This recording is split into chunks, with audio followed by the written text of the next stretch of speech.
BPI TV no se hace responsable por las opiniones emitidas por nuestros entrevistados.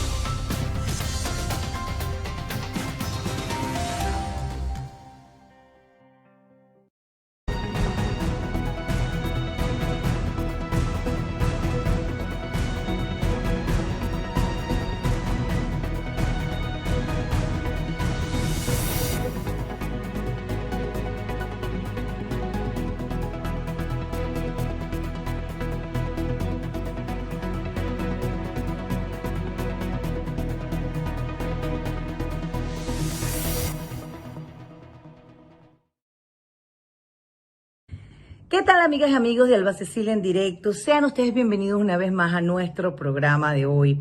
Estamos en una semana realmente importante y sin duda alguna, cuando ya está finalizando el año, uno siempre busca los distintos sectores de nuestra economía para pulsar el diagnóstico que ellos tienen de cómo cierran el año. Hoy conversamos con el presidente de Fede Cámaras, Ricardo Cusano. Él nos habla de unas cifras realmente alarmantes dentro de la industria, dentro del sector privado de la economía, dentro del sector comercio, servicios y productividad, y nos dice que el 60% de las empresas han tenido que cerrar sus puertas. Estamos solamente trabajando unas 250.000 empresas en Venezuela. Esto es una cifra realmente lapidaria, tiene que ver con un parque que teníamos anteriormente, que él nos da allí, en ese diagnóstico que él hace, sumamente interesante. Pero lo que me encanta de esta entrevista es que es, primero, sin desperdicio, y en segundo lugar, que él hace una reflexión sobre cómo podemos recuperar la economía de nuestro país, cómo podemos recuperar el sector productivo, por dónde tenemos que empezar. Así que yo los invito a que no se pierdan esta entrevista, que a continuación comienza para ustedes. Alba, muchísimas gracias por la oportunidad. Bueno, sí, quizás a veces nos ven como locos, pero en medio de esa oscuridad tú tienes que visualizar una luz.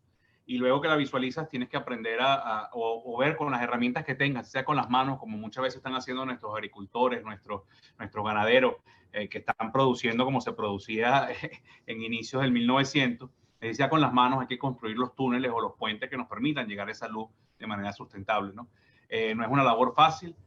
Como una polarización, en muchos casos ya ni siquiera polarización, sino extremismos en términos de las posiciones políticas. Quizás ese camino, esa hoja de ruta, ese camino a la sensatez, a veces es muy vilipendiado por razones también entendibles, pero no se puede dejar de luchar porque para eso están las instituciones. Claro. ¿Sabes qué? Toca un tema que a mí me parece álgido e importantísimo. Esto de los extremismos en las distintas posiciones políticas, de la polarización tan grande que hay. Y en el medio está el ciudadano. Tú como empresario, como dirigente de todas estas empresas venezolanas, que vuelvo y repito, ahorita vamos a hacer un diagnóstico para hablar también de proyecciones futuras, pues sin duda alguna también te sientes igual. Como empresario tú dices, Dios mío, estas polarizaciones no ayudan, estos extremismos no ayudan, esto que los líderes políticos, cada quien esté luchando por tener su puestico, para ver cómo hacen para mantenerse en el poder. Y en el medio está el ciudadano, sufriendo las consecuencias de una situación política. Realmente en este momento estamos sin una guía ni una luz que nos diga para dónde vamos. Y en el caso de la oposición y en el caso del gobierno, pues haciendo pues lo que ellos tienen y saben muy bien hacer. Entonces, estamos en el medio de esa situación, los ciudadanos. ¿Qué dices tú a esa gente que nos ve y que está con ese desasosiego, pues, digámoslo así?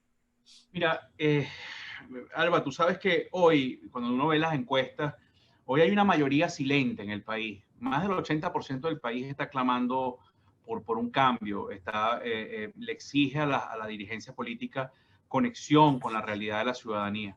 Por supuesto que para quienes ostentan y detentan los símbolos del poder y sus seguidores, seguir estando en el poder es un objetivo común.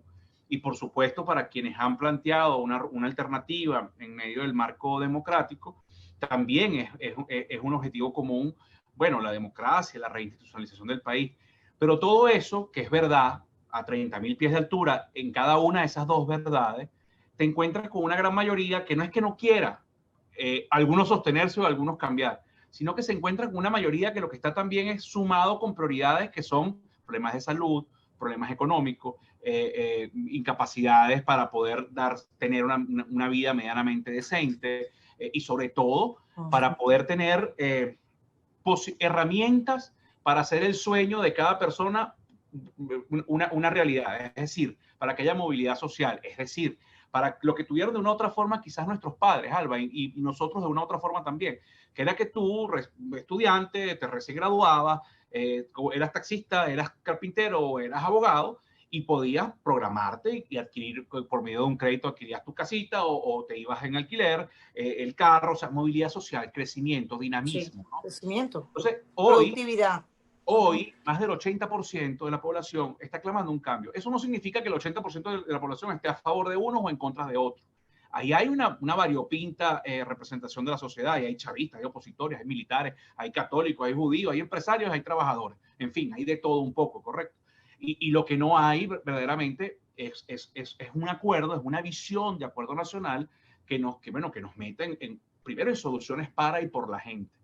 Porque se ha planteado la teoría de que mientras peor estemos, hay más posibilidades de cambio político. Pero tú Pero sabes, no, Alba, no ha sido el caso nuestro, no ha sido el caso pero nuestro. además, Alba, tú sabes que la mejor dieta para rebajar es la dieta de dejar de comer. Y el día que tienes el peso ideal y la aprendes es el día que por general pierdes la vida.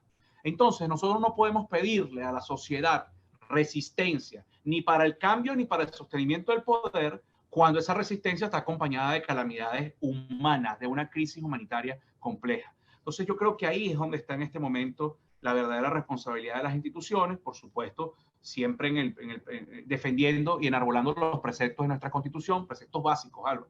Derecho a la vida, a la alimentación, a la salud, a la educación, a la propiedad privada, Claro. al derecho a elegir. Por cierto, cuando uno habla de derecho a elegir, no es solo en lo político. Las condiciones que se exigen para que hayan elecciones verdaderamente representativas y que produzcan cambios inclusivos y respetuosos sin importar tus pensamientos, también se da en un anaquel, Alba. Cuando yo me paro frente a un anaquel a comprar, a comprar harina de maíz precocido, a comprar celulares, o a decir, ¿sabes qué? Yo hoy quiero ver televisión y mi oferta es BPI TV o 50 canales más. Ahí quien se empodera es el ciudadano. Y nos pone a nosotros los empresarios en un problema sabroso, que es el problema de ser mejores, de ser más competitivos, de trabajar por la excelencia del producto o servicio que estás vendiendo, que estás promoviendo, en fin. Eso es un país distinto al que tenemos. Y ahí es donde nosotros hemos hecho énfasis, y por eso el evento que tuvimos la semana pasada de Caminos de Negociación, las experiencias de Colombia, Túnez e Irlanda. Y por eso un poco lo que hemos venido planteando en los últimos meses, ¿no? Si puedes hacer en este momento un balance de cómo ha sufrido la industria, el sector privado de la economía, la productividad, el sector industrial, el sector comercio y servicios, que por cierto entrevisté también al presidente de Consecomercio. ¿Cómo sientes tú que ha pasado este año tan terrible que todos queremos que se vaya? Te lo voy a definir en 2 minuticos. 1998, 620,000 empresas en Venezuela, cifras oficiales. Más o menos 2014, 2015, las últimas cifras oficiales que se tuvieron, estábamos por el orden de las 320,000, o sea, habíamos perdido casi la mitad de las empresas. La mitad. ¿Este qué año, perdón? 2014, 2015. 2014, ok, 2015, sí. Exacto.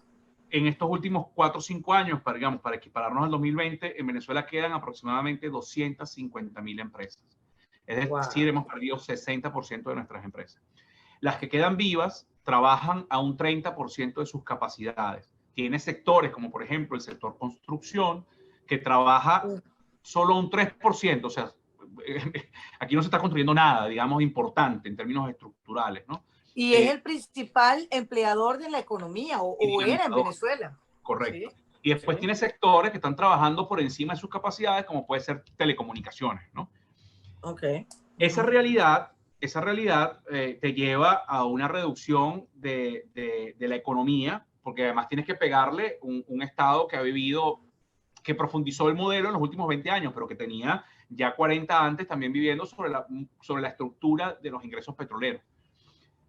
La enfermedad de la renta, ¿no? Que además distorsionó un poco la visión de la política hacia la ciudadanía.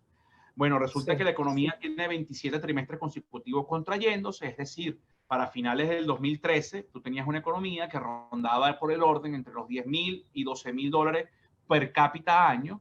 Hoy estás en una economía que no llega a los 2,000.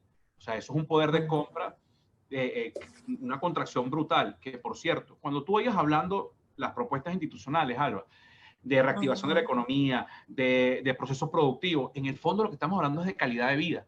Porque tú cuando tienes, Por supuesto.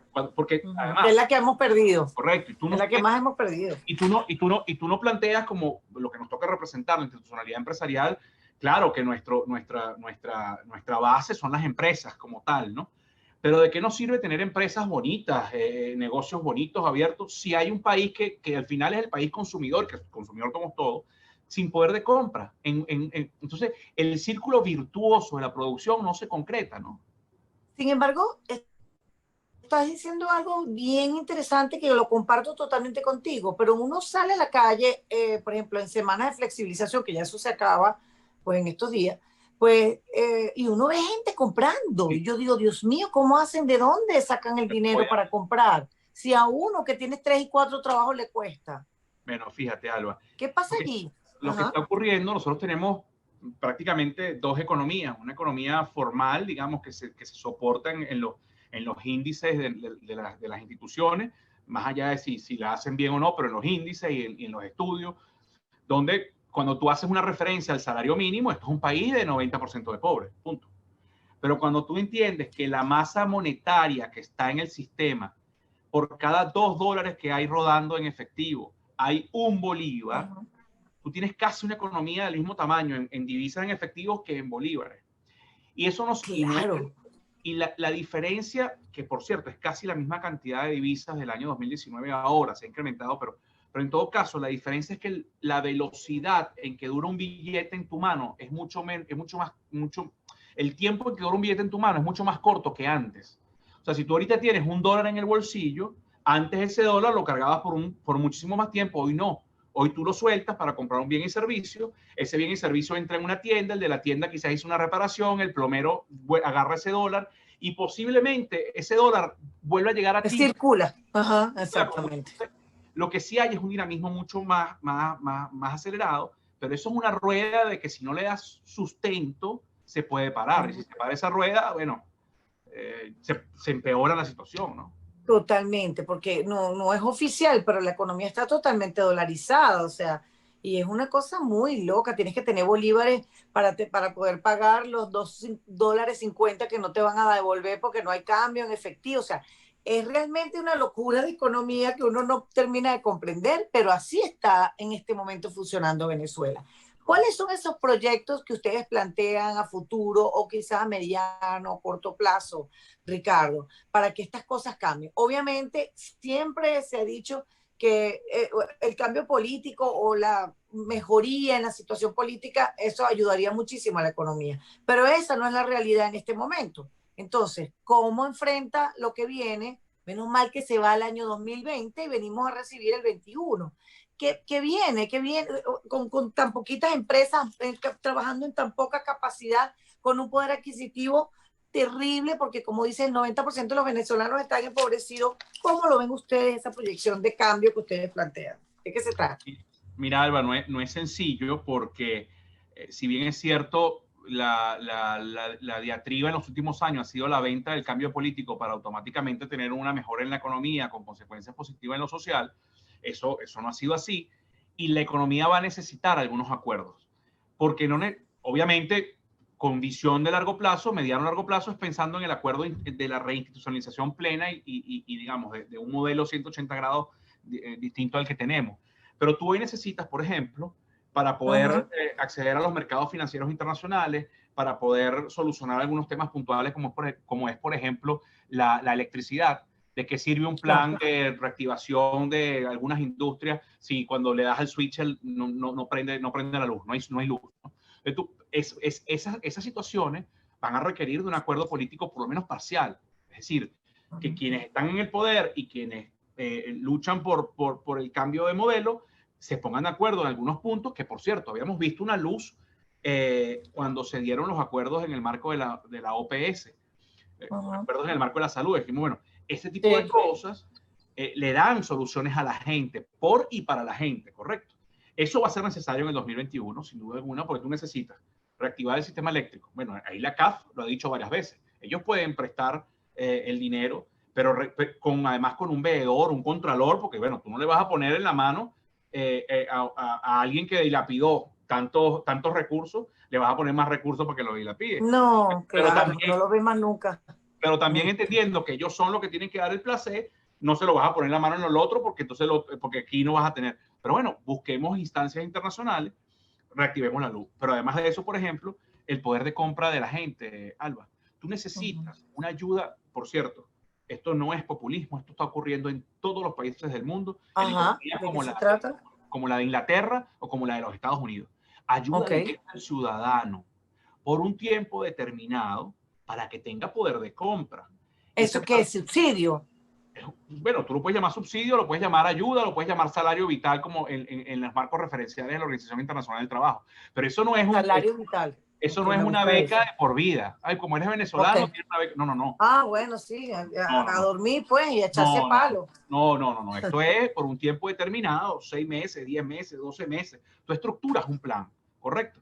Y Ok. mientras tú estructuras ese plan, identificas los fondos, pones de acuerdo a las dos partes, tienes que pasar porque te la permitan las sanciones, o sea, tienes que tener un acuerdo estructurado. Le das la ayuda a la gente y en el tiempo en que la estás dando, que recupera su poder de compra, que reactiva la economía, que dinamiza, tú tienes que construir acuerdos para que cuando eso se acabe, no es que vuelven al salario de miseria, sino que ya tienes una economía, una institucionalidad y unos acuerdos hacia el camino a la democracia que les va a permitir seguir en la rueda. O sea, esto no es como lo que ocurrió en el año 2008, 2009, que hacían turismo social. Entonces sacaban a alguien de una situación dramática en su barrio, lo llevaban a, no sé, a Nicaragua, a Cuba, a los países de visión aliada política, pasaban una semana de vacaciones y después lo volvías a poner en su marco de pobreza. No, no, no es esto. O sea, es cómo le das una ayuda a la gente hoy para que restablezca capacidades para seguir adelante sola en el marco de 6 o 12 meses. Bueno, eso es algo que se va a requerir en el 2021.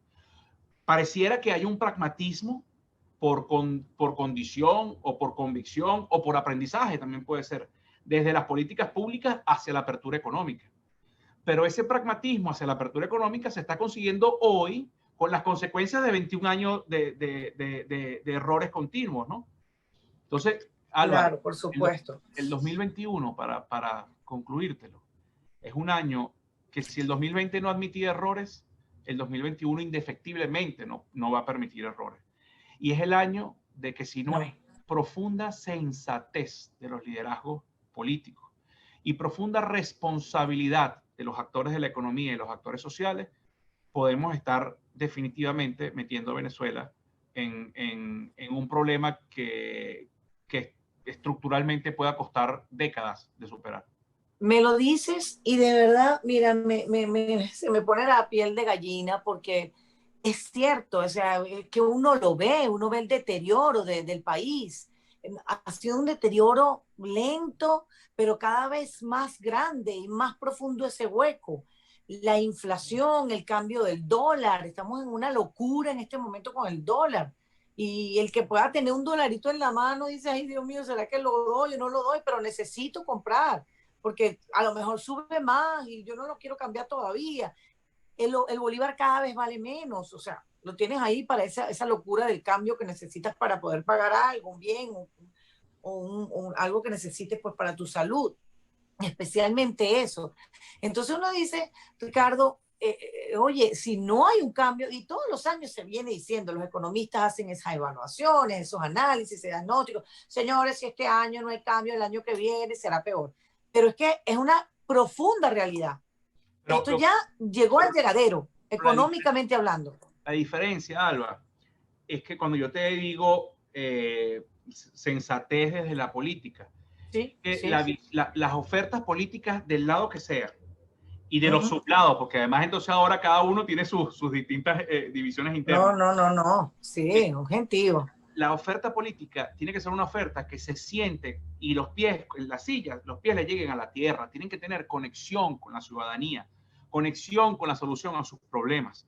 Y desde el punto de vista económico, ¿verdad? Nosotros, los actores, los trabajadores, los empresarios, digamos, la sociedad civil en general, tiene que también tener unos pies sobre la tierra para entender cuál es su rol y para evitar seguir siendo desplazados o por las consecuencias de las malas políticas públicas o por el temor al bullying de las redes sociales. ¿Qué te quiero decir con ¿Y esto? qué cambiarías tú, Ricardo, en el rol empresarial? Porque el rol político ya sabemos cuál debería ser, el liderazgo que uno quisiera, lo idealiza, pero ellos están cada uno en ese tejemaneje del poder.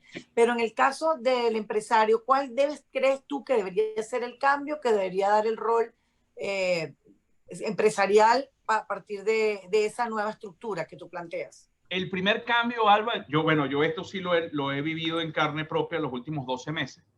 Pero hay que dejar de temerle a no ser popular. Hay que decir y actuar ante el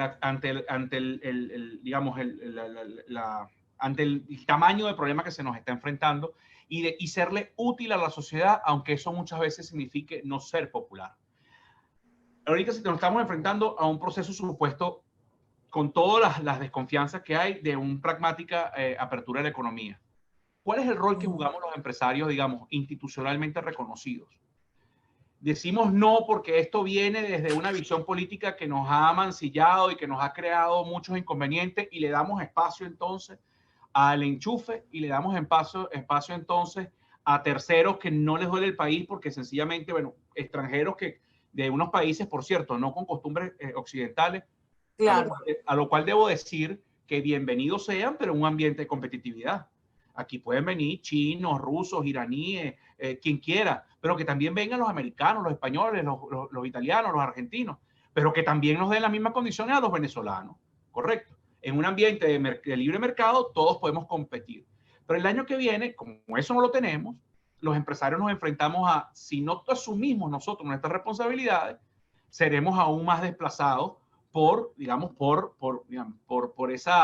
las vinculaciones ideológicas nacionales o internacionales. Y yo creo que hay una responsabilidad muy grande, porque con todo respeto, Alba, no es que uno sea más que otro, pero yo sí creo que el empresariado que está aún levantando su Santa María ha demostrado un profundo arraigo con la nación.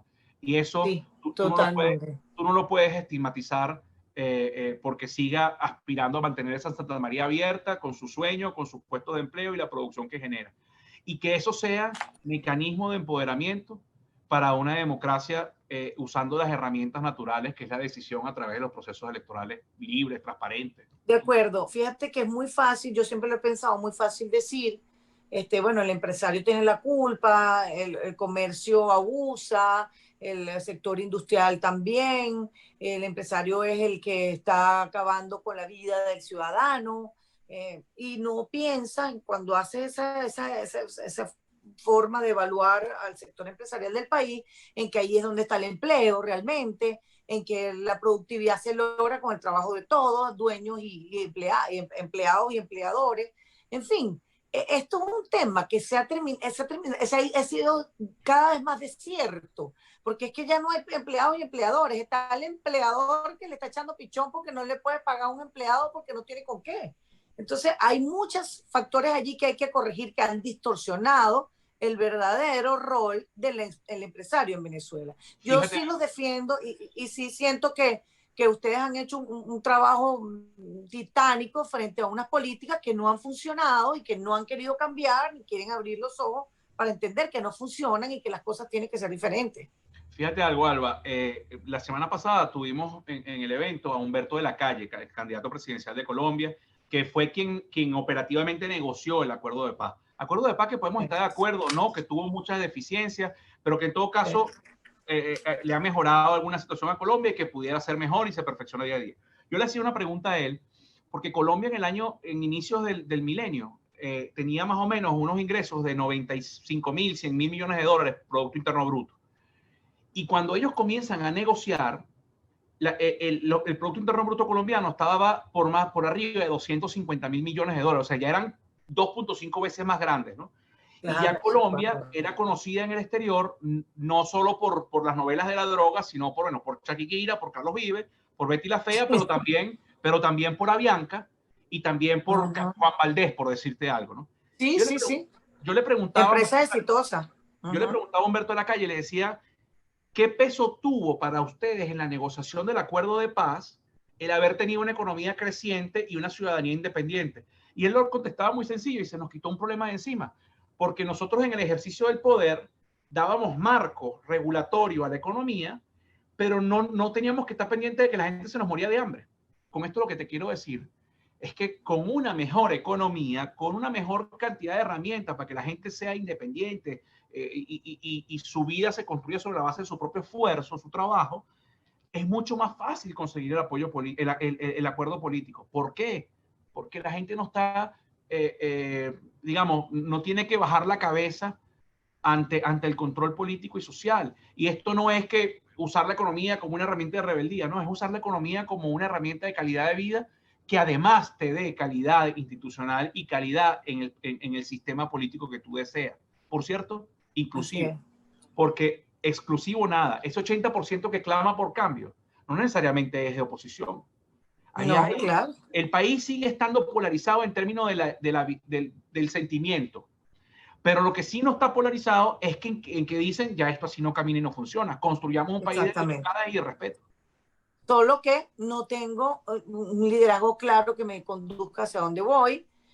Lo que está no me gusta, es 80% de la población, es bastante, ¿no? El que puede decir lo que está no me gusta, pero lo que viene no lo conozco, no me lo han presentado aún. Se han hecho muchos esfuerzos, ojo, yo no estoy criticando a la oposición venezolana, ni al liderazgo, ni lo que se ha hecho. Hay muchos proyectos escritos que están listos para arrancarlo. Claro, eso tiene que pasar por un cambio político, pero no es la realidad. Entonces, a veces tú dices, cuando tú lees un noticiero, Ricardo, me da risa que uno pone el presidente Nicolás Maduro, entonces te escriben rapidito, ¿no?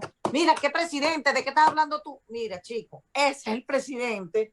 Ese es el presidente. El cambio político tiene que venir algún día. Tenemos que participar los ciudadanos para que eso venga. Pero ¿cómo no vamos a entender que esa es la realidad? Como dices tú, tienes que poner los pies en la tierra y saber quién es, hacia dónde va y dónde está. ¿Qué debemos hacer para que eso cambie lo que no te gusta el 80% de una ciudadanía? Yo te voy a hablar en primera persona para que no se sientan ofendidos. En este momento habla Ricardo Cusano, así que es posible apartarme de cámaras 10 segundos. Con familiares que viven en el exterior me dicen, ¿cómo es posible que tú promuevas una negociación, un acuerdo con quienes han hecho ta? Y digo, bueno, pero es que cuando tú marcas 0800 Miraflores, quien contestan son ellos.